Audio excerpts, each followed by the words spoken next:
I come from a generation that has also been lost. Reason being, see, my father was an immigrant, came to Singapore. He used to work for the British, and from India when he came to Singapore. He was here. He got married to my mother, who was a Singaporean. And then when the British left, he lost his job and he built a second career where he took up taxi driving as his job. And that's how he brought the five, six of us, the family. I tell you, in Singapore, we we grew up with lots of challenges. We used to have the young generation that they see of Singapore today wasn't here 40, 50 years ago. We were a old fishing village. You see nothing but villages. Our local colloquial term, we call them kampongs, which means literally in English is village. You see many of that. So I come from that sort of a uh, background, very poor, I must say, because as a taxi driver, my father's income wasn't high. Six, six of us with my mom, and having to feed six children wasn't easy. So for me, as a young boy, I had to get up early, wash my father's taxi, thereafter go to school. Now, after that, when I come back from school, I would have a quick lunch. And we, being in the village, we have our own goats, cows. So I used to bring these goats to graze grass. At that young age, I used to, as the goats were grazing the grass, I used to sit under the tree and start dreaming. Now that young boy's dream was to be successful, to be rich. Now, having come from that sort of a background and having to look at the generation today who call themselves lost, I'm truly, I really don't know what to say. See, from your eyes, it is like that. Yes. So there was nothing for us. And if and all that I had was a a dream to be successful. And I worked very hard for that dream. And it's I think at the end of the day, we have to look at the circumstances we are in. I think in any adversities, there is always opportunity. And it's because that I came from this background, unknowingly or even knowingly, there was this this unquenchable thirst in me to become successful. In other words, I was hungry. So I think it is not right for this generation to say we are a lost generation. No, there's so much that you can strive for. You look, you look around. Though pandemic and it's where you see many businesses have fallen, but yet you see the e-commerce. The e-commerce today is striving. Mm. So I think one has got to look at things very positively. If you look at things negatively, anything that comes will always turn negative, Mm. will always appear negative to you. So you must look at it as an opportunity for you to do something different. You must learn to think out of the box. Take advantage of the current situation and think what I can do new, what I can think of something that's different. I think that's what I always believe, and that's what I advocate to my children. I think it is very important. our mindset this year. The mind here is infinite. You put in positive thoughts, the outcome will be positive.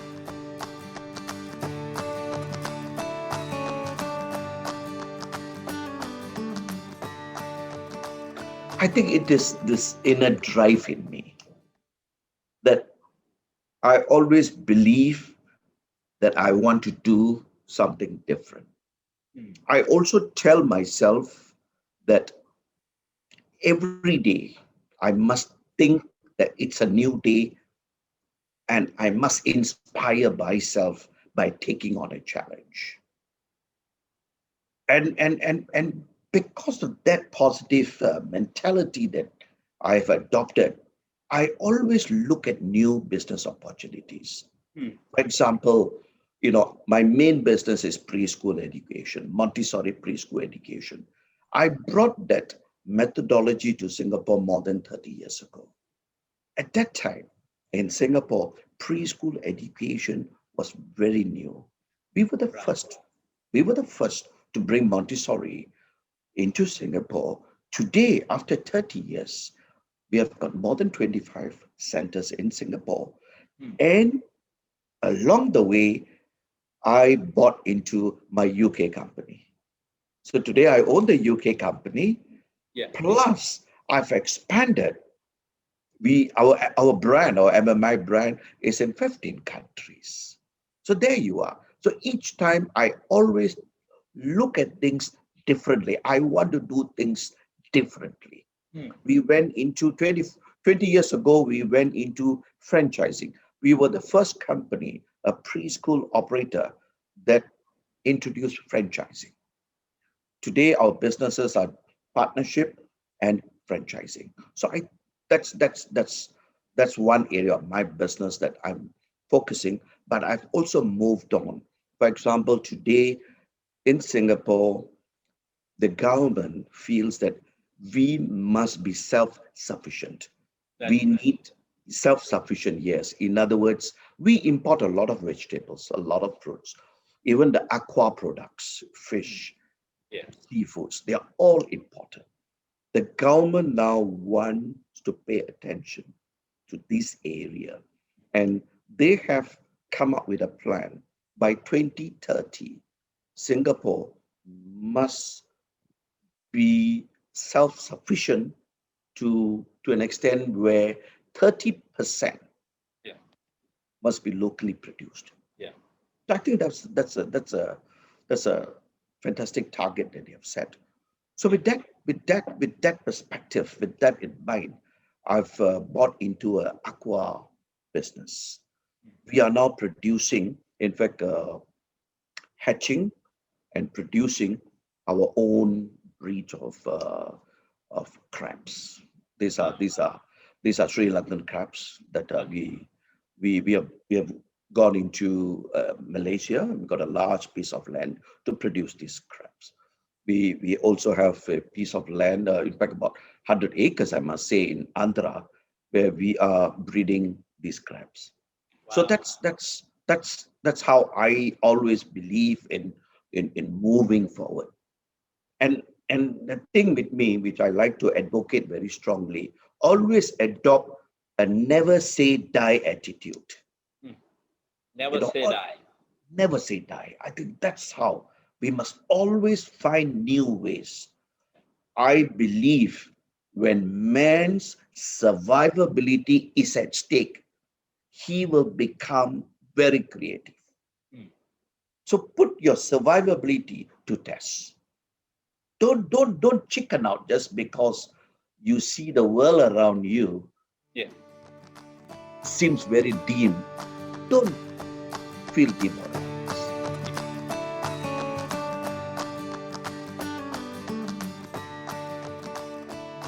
It's a small country, and we cannot depend on the local population.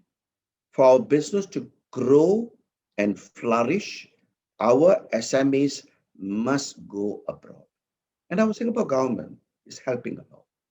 In fact, last year, when we had our annual dinner, Deputy Prime Minister Heng Swee was the guest of honor, and he openly declared the division at the chamber. It's called IBR, International Business Division, IBD. And this division will be solely responsible to bring Singapore SMEs to India. And India is one country that Singapore government is very keen to work very closely. I think we have a wonderful relationship. Our relationship goes back many, many years. And the Singapore government is very happy to help SMEs go and seek opportunities in India. In fact, we will be working on a various projects to see how best we can attract the Indian companies here. At the same time, the push is for me as chairman of the Indian Chamber. The push is here for me to get the Singapore SMEs to go to India. We are planning to organize a, a big forum where we are going to invite the 26, 27 states associations, the chambers, the, the business units there. We are going to invite them next year, end of next year, probably after COVID is over. We're going to invite them to Singapore and introduce them to the SMEs here so that the locals SMEs, the small and medium enterprises, we want them to understand. You see, they all know India, they know the major cities, but frankly, if you were to ask me, I think there are multiple opportunities available in the second and third tier cities. Hmm. So that's why we are going to invite the trade chambers of all these states to Singapore and introduce their products and services. At the same time, our businessmen here will have a first-hand understanding of the Indian market. The Indian market is an enormous market, 1.3, 1.4 billion people there. Someone told me this: you produce a soap, it's good enough. Of course, in Singapore, when I was 18, I had to do national service. I had to be a soldier for 2 years. Only Oh, then, after that, only I can do my college studies. So it's after my national service that I, finished my basic college training. And thereafter, there was always this thing in me that I must um, be an entrepreneur. There is this unquenchable thirst. But then I didn't have the experience nor the money. Where do I start? How do I go about doing it? Then a friend of mine advised me, why don't you take up sales job?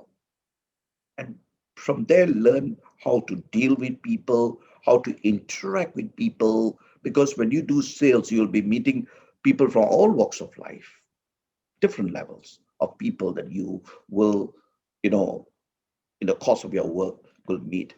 And I agreed and I joined. And you wouldn't believe it. Those days, I'm talking about the 1970s, okay? Those days in Singapore, for a young man to find a job was a mere impossibility. All right, it was very tough. Even to get a sales job was tough. But because I was so adamant, I took up this direct selling job, selling of encyclopedias, door knocking, no basic salary. But because there was this dire need for me to become successful, I said, never mind, I'll take up the challenge. Interestingly, to my own surprise, the first month I sold 7 sets.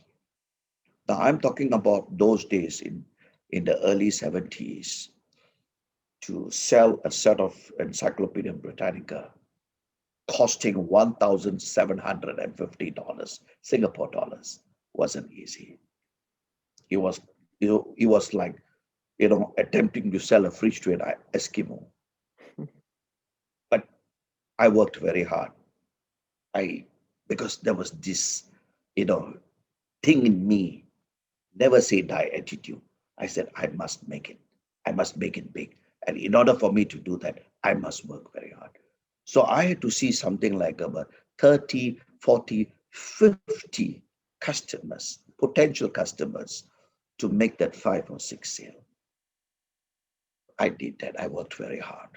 And within a period of 3 years, 5 years, I became the field manager, district manager, finally regional sales manager at the age of 25.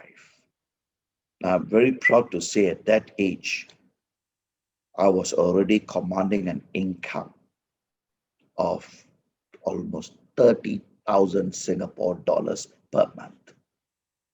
Now, to earn $30,000 in the 70s is very, very big money. That gave me the confidence. It gave me the impetus in to leave the job and do business. And that's how I started my own preschool direct selling. I left the big company and I started my own selling the Sesame Street books. And by which time it was already in the 80s, early 80s, sold very well. By mid 80s, I saw a slight decline in the sales of these children's books. Why? Because then came the CD-ROM. CD-ROM was something very fascinating. I don't know whether you know what is CD-ROM. I All don't. right, it's a CD disc that you put into the computer Yes, and you see all the animation thing. yes, These yes. days you get it in the hand, Yeah, but not those days. So it was very fascinating then, and and most parents would like to buy the CD-ROM, put it onto the computer, show it to the children, and and and they said that they were very happy with it, and the sales of our children's books were declining. Again, I took that adversity. I did not look at it negatively. I took at it as an opportunity for me to relook in another area of business. And that's how, from sales of children's books, I went into preschool education. Because when we were out there talking to parents, we saw a need for parents to send their kids to good kindergartens. 40 years ago, there were no good kindergartens in Singapore. And I saw a potential there. I leveraged on that need for good preschool. And that's how we started the Montessori school. And when we started the Montessori school, you know, there again, I wanted to do something different. I just didn't want to start a kindergarten. I wanted to be very different, very unique. So we did a research and we found Montessori education is something that's very unique. It's a methodology developed by Dr. Maria Montessori. So what I did, I wrote to this principal in London and asked permission to see if we can represent them here in Singapore. We had a lot of difficulties. They were very reluctant for fear that we will dilute the quality of the teaching practice. But we convinced them. I, I started with a teacher training. We opened a first kindergarten here, and then we went into running a childcare because there was need for working mothers to send the kids to school.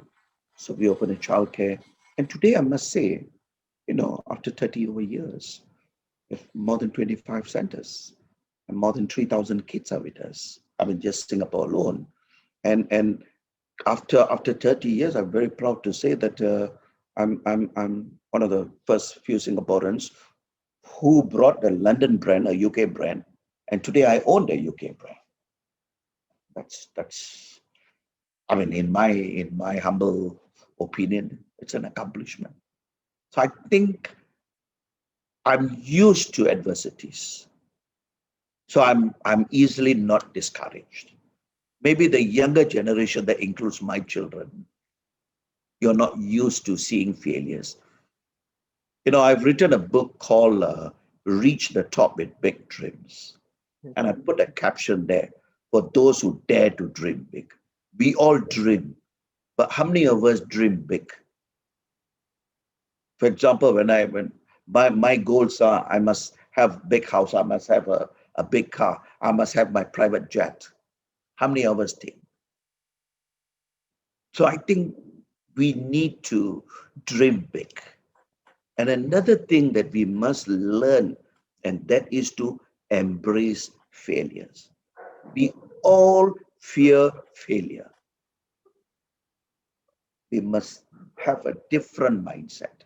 We must accept failure, embrace failure, learn lessons from the failures, and change.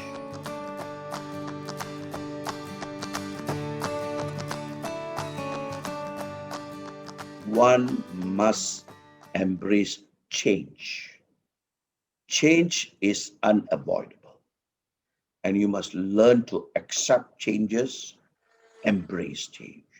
You don't do that, you'll be left far behind. The new norm we are talking about, what's a new norm? It's just a new practice, Yes, a sir. new way of looking at things. Today, e-commerce have flourished. They took advantage of the pandemic, and when people stay at home, they have to place orders for food, for groceries, everything online. So the e-commerce platform boomed. So we too must look at new ways of doing business. Digitalization is one way, yes, but how do you how do you embrace that? How do you harness that to your advantage? Teaching today can be done. The interactive teaching is no longer just face to face. You have Zoom and many other programs where you can leverage on to do online teaching, online learning. Unfortunately, in the preschool industry, we can't bring about much change to the teaching because you still need the face-to-face teaching with kids. But what we are trying to, how we are trying to bring digitalization into the classroom. That is, for example, the moment a child walks into the class, we have devices that automatically checks the temperature of the child, and if the child is unwell, it alerts the parents, it alerts the teachers. So then at the entrance itself, we can stop the child. We are also trying to work with some artificial intelligence vendors to see how we can bring robots to help the teacher. The teacher is there, the main teacher is there, but you can have a robot to help her. So we are trying to incorporate artificial intelligence, digitalization into the preschool arena, into the classroom.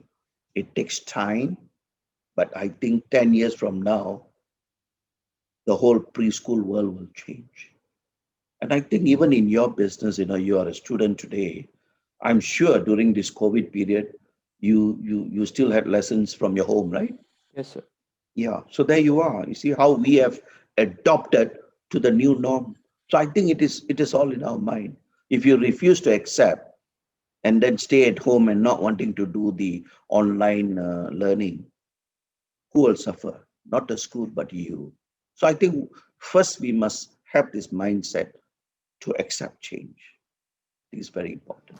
Embrace change. The next one. Yeah. The youth of today are going to be the leaders of tomorrow. The future world is going to be a very different world. And digitalization is going to rule the world of digitalization. That is going to be the new norm. You know, you look at the handphones today, it's no longer just a handphone, it's a smartphone. You can literally run an office with your handphone. You don't need a physical place at all. So, can you imagine 10, 20, 30 years from now how the world's going to be? So, there is so much that today's youth that they have in front of them. that they don't have to fear. And and another thing which I like to tell the young, the youth, the future leaders is, it's there is this very popular saying that goes, what lies in front of you and what lies behind you are considered small particles compared to what lies within you. So you have a formidable force in you. Make use of that. Thank you.